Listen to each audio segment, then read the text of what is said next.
Welcome, स्वागत है आप सभी का।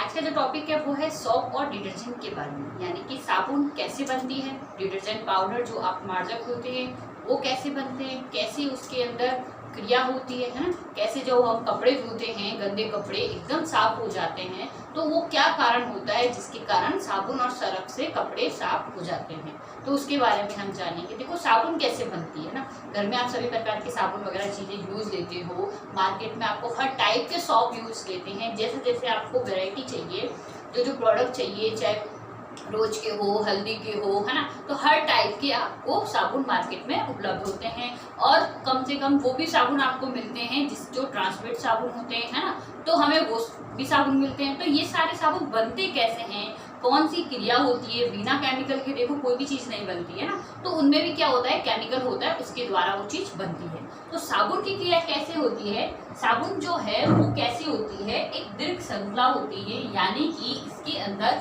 कार्बन की एक लॉन्ग चेन होती है। कार्बन की चेन बनने से क्या होता है, आपको साबुन मिलती है। तो ये जो है सॉप वो क्या होता है, दीर्घ श्रृंखला वाली, यानी कि C12 से लेकर C18 वाले अम्ल जो होते हैं, है ना, ये क्या कार्बन कार्बन की चेन है।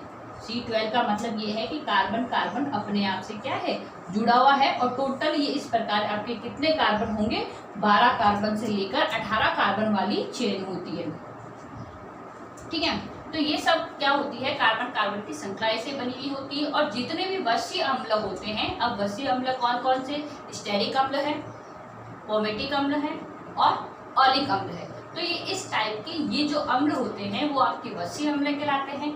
और जब हम इन वसीय अम्ल की रिएक्शन करवाते हैं किसे, सोडियम हाइड्रोक्साइड या पोटेशियम हाइड्रोक्साइड, यानी कि NaOH, Na यानी कि होता है सोडियम, OH हाइड्रोक्साइड, तो सोडियम हाइड्रोक्साइड या पोटेशियम हाइड्रोक्साइड के साथ में जब वसीय अम्लों की अभिक्रिया करवाते हैं या क्रिया करवाते हैं तो हमें साबुन मिलता है ना। और जो ये अभिक्रिया होती है वो कौन सी कहलाती है, आपकी सल्फोनेशन अभिक्रिया कहलाती है या साबुनीकरण अभिक्रिया कहलाती है। अब इसके अंदर हम क्या करेंगे, जैसे कि हमारे पास में एक अवश्य अम्ल है वो है CH2COOR, CHCOOR, CH2COOR। ये जो R है वो आपका एल्किल ग्रुप बताया जाता है कि आपके पास में एल्किल ग्रुप है। और जब इसकी अभिक्रिया हम 3NaOH यानी कि 3 सोडियम हाइड्रोक्साइड के क्षार से कराए जाते हैं तो हमें क्या मिलती है, साबुन मिलती है। कैसे मिलेगी, तो देखो CH2COR जो है, यानी कि आपके पास CH2 के पास में प्लस चार्ज है और COOR के पास में माइनस चार्ज है ना, तो ये सारे आपके पास ये भी प्लस का चार्ज है, और ये जो COR है ये आपके पास माइनस का चार्ज है, ये भी प्लस का चार्ज है, और ये पूरा आपके पास माइनस का चार्ज है। जब हम क्या करते हैं, इसकी हम सोडियम के पास प्लस का चार्ज होता है और ऑक्सीजन OH के पास में माइनस का चार्ज होता है, तो रिएक्शन कैसे करेगी, हमेशा जो पॉजिटिव चार्ज होगा वो नेगेटिव के पास अट्रैक्ट करेगा। यानी कि जो आपके पास CH2 है वो किससे कनेक्ट होगा, OH से कनेक्ट होगा, है ना, तो हमारे पास CH2OH, CHOH और CH2OH ये हमें मिलेगा। ठीक है, क्योंकि देखो 3NOH है ना, तो 3 हो गए, 1 2 3, और ये लंबी चेन जो कार्बन की थी वो हमें मिल चुकी है। तो ये जो हमें मिला है ये तो हमारा क्या कहलाता है, ग्लिसरॉल होता है। ठीक है, तो जब हम इसकी अभिक्रिया कराते हैं तो हमें एक तो ग्लिसरॉल मिलता है और दूसरा हमें क्या मिला है, ये 3 आपका, और ये यहाँ पे COR 3 COOR और Na आपके पास में जुड़ गया। तो ये जो आपको मिला है ये आपका क्या कहलाएगी, सॉप कहलाती है ना। तो ये आपको साबुन मिलता है प्लस, तो आप जब वसीय अम्ल का सोडियम हाइड्रोक्साइड के साथ अभिक्रिया करवाते हैं तो हमें ग्लिसरॉल और साबुन मिलती है। ये साबुन हम यूज करते हैं और हमें ग्लिसरॉल मिलती है। अब अगर क्या करते हैं, अगर हमें पारदर्शी साबुन चाहिए, कैसे चाहिए, ट्रांसपेरेंट साबुन चाहिए है, जिसके अंदर क्या कर सकते हैं, जैसे कि आप मार्केट में देखते हो पेयर्स की साबुन आती है, तो वो कैसी होती है, एकदम कांच की जैसी होती है ना, ट्रांसपेरेंट होती है। तो उसके कारण क्या हो रहा है कि आपको उसके अंदर क्या मिलाया जाता है, ग्लिसरॉल मिलाया जाता है।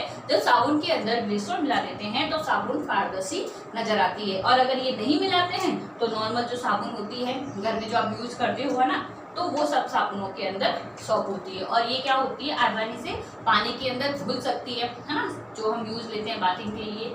नेक्स्ट है हमारे पास में अपमार्जक। अपमार्जक क्या होता है, डिटर्जेंट पाउडर, यानी कि घर में जो सरफ आप यूज करते हैं वो आपका अपमार्जक कहलाता है। अब डिटर्जेंट क्या काम करता है, डिटर्जेंट का मतलब क्या होता है, देखिए डिटर्जेंट का मतलब होता है टू वाइप क्लीन, यानी कि सफाई करना या फिर स्वच्छ करना, है ना। तो फिर ये डिटर्जेंट है, ये कपड़ों की सफाई के लिए काम आया जाता है। इसके अंदर क्या होता है, इसके अंदर सोडियम एल्किल सल्फेट यानी कि ROSO3Na, SO3 के पास नेगेटिव चार्ज और Na आपके पास पॉजिटिव चार्ज है।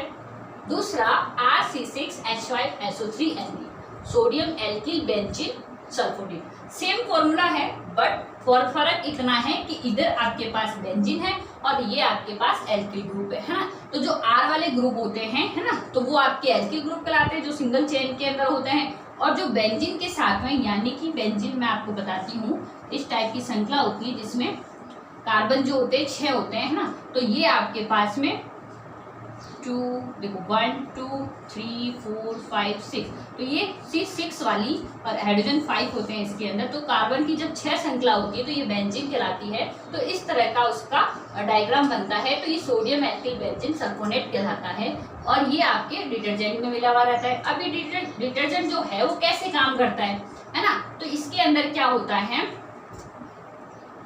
इसके अंदर आपके पास में जैसे कोई भी गंदगी होती है ना, जैसे कि मैं आपको मिसाल बताती हूँ, कोई भी जैसे घर में चिकना, कोई शर्ट पे ऑयल का दाग लग जाता है या जो कपड़े गंदे हो जाते हैं, तो हम लोग क्या करते हैं, उसको सरफ में भिगो देते हैं।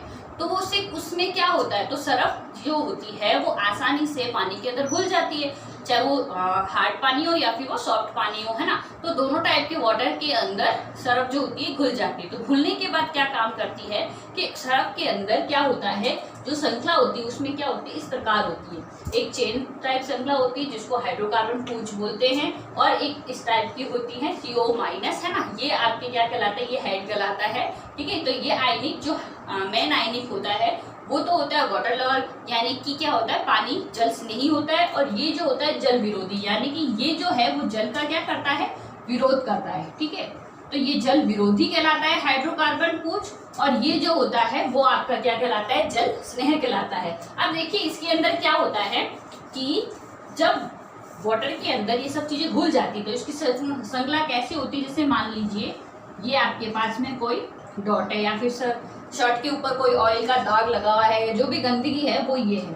तो ये जो मिसेल क्या करता है, मिसेल जो होता है वो इस तरह होता है, ठीक है। ये इसकी हाइड्रोकार्बन पूंछ होती है जो क्या करती है, इस गंदगी को या इस ऑयल वाले दाग को चारों तरफ से घेर लेती है ना। तो घेर कर क्या करती है, ये तो जल विरोधी होती है, तो ये इस ऑयल को अच्छी तरह से पूरा कवर कर लेती है।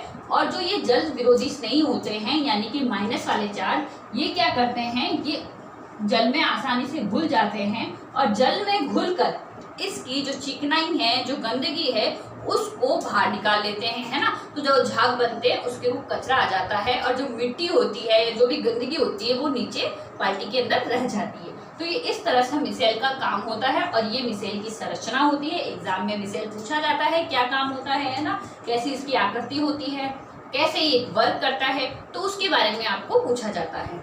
ओके, आप देख लीजिए। अगर आपको कोई भी साबुन, सरफ, डिटर्जेंट से रिलेटेड कोई भी प्रॉब्लम हो तो आप कमेंट करके बता सकते हैं। Thank you.